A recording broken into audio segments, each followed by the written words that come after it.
John Bunn. John Bunn's life was stolen by a wrongful conviction that kept him behind bars for 27 long, grueling years. Declaring his innocence consistently, Bunn's journey began in Brooklyn, New York, when he was just 14 years old, a teenager suddenly thrust into the brutal world of criminal justice.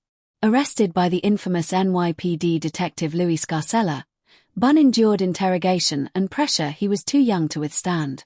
He ultimately spent 16 years behind bars and an additional 11 years on parole, never ceasing his fight to prove that he had been wrongly accused.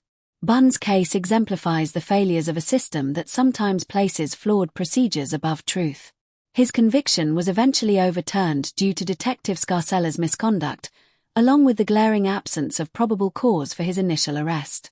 After nearly 3 decades of legal battles, the courts finally recognized Bunn's innocence. Before leaving the courtroom, he shared a powerful and emotional moment with the presiding judge, a small but poignant closure to years of injustice. Following his exoneration, Bunn filed lawsuits against both Detective Scarcella and the city of New York, holding those accountable who had been responsible for his wrongful imprisonment. David Ronter.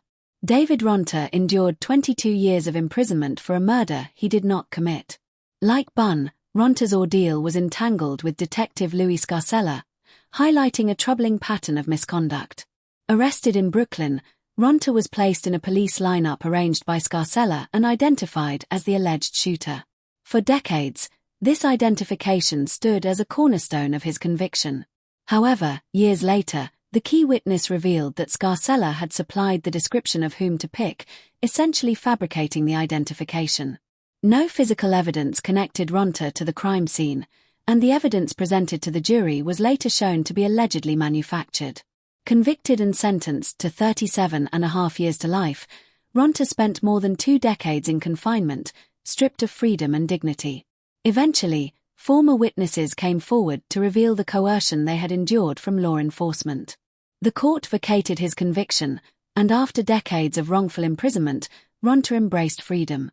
Upon his release, he reunited with his family, carrying all he owned on his back. Justice came with material restitution as well. $2 million from the state and a $6.4 million settlement from the city of New York. Susan Mellon.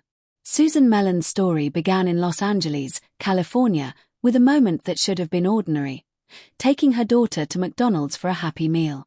Instead, she was arrested at age 42 and accused of murdering her ex-boyfriend. Her conviction rested entirely on an informant's testimony, who claimed Mellon had confessed the crime. This single unreliable account led to a life sentence without the possibility of parole. For 7 agonizing years, Mellon was separated from her daughter, enduring a prison system that had falsely condemned her. After 17 years of incarceration, the informant was exposed as a pathological liar, rendering the entire case against Mellon invalid. Her conviction was vacated, the charges dismissed, and finally, she was free. One of her first acts was to take her daughter to McDonald's, delivering that long-awaited happy meal, a symbolic return to normal life. California awarded her $597,000 in compensation, and the Los Angeles City Council reportedly approved a $12 million settlement, acknowledging the egregious miscarriage of justice she endured. Luis Vargas. Luis Vargas, residing in Los Angeles at the age of 29, was convicted of 3 sexual assaults he did not commit. Authorities concluded, based on circumstantial descriptions, that the same individual had perpetrated all 3 attacks. Vargas was wrongfully identified and subsequently sentenced to 55 years to life. During his 16 years of imprisonment, he lived under the weight of guilt and stigma for crimes he had never committed. Salvation arrived through DNA testing conducted by the California Innocence Project, which examined remaining physical evidence and victim clothing. The results were clear: Vargas was innocent. His conviction had been a devastating error of the criminal justice system. Upon release, he fulfilled one simple but deeply personal wish: to share a large hamburger with his mother, celebrating the return of freedom and family connection.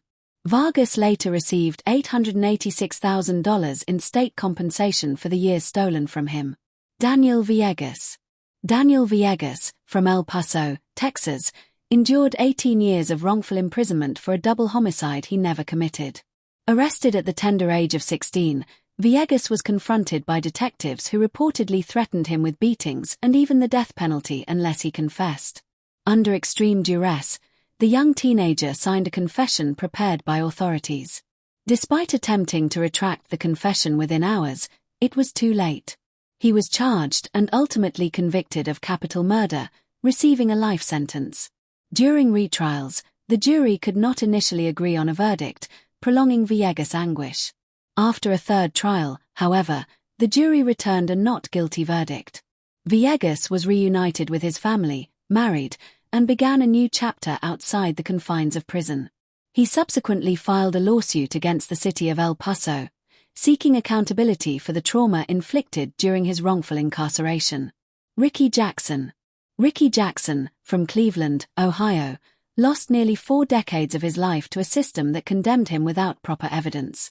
Arrested at 18, Jackson was accused of murder based largely on testimony from a 12-year-old named Eddie Vernon.